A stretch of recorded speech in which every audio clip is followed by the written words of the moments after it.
"My dear fellow," said Sherlock Holmes, as we sat on either side of the fire in his lodgings at Baker Street, "life is infinitely stranger than anything which the mind of man could invent. We would not dare to conceive the things which are really mere commonplaces of existence. If we could fly out of that window hand in hand, hover over this great city, gently remove the roofs, and peep in at the queer things which are going on, the strange coincidences, the plannings, the cross-purposes, the wonderful chains of events, working through generations and leading to the most outre results, it would make all fiction with its conventionalities and foreseen conclusions most stale and unprofitable."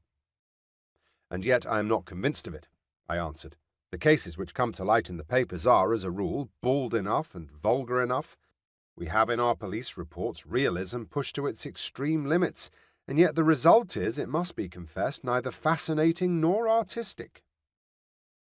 "A certain selection and discretion must be used in producing a realistic effect," remarked Holmes. "This is a wanting in the police report, where more stress is laid perhaps upon the platitudes of the magistrate than upon the details, which to an observer contain the vital essence of the whole matter. Depend upon it, there is nothing so unnatural as the commonplace." I smiled and shook my head.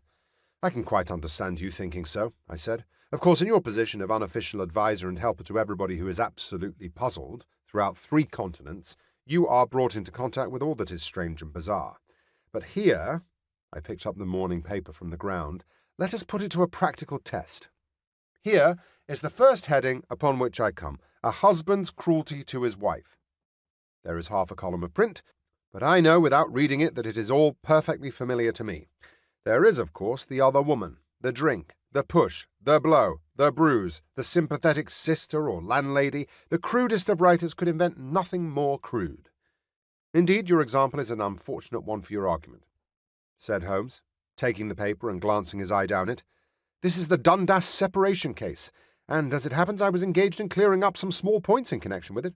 The husband was a teetotaler, there was no other woman, and the conduct complained of was that he had drifted into the habit of winding up every meal by taking out his false teeth and hurling them at his wife, which you will allow is not an action likely to occur to the imagination of the average storyteller. Take a pinch of snuff, Doctor, and acknowledge that I have scored over you in your example.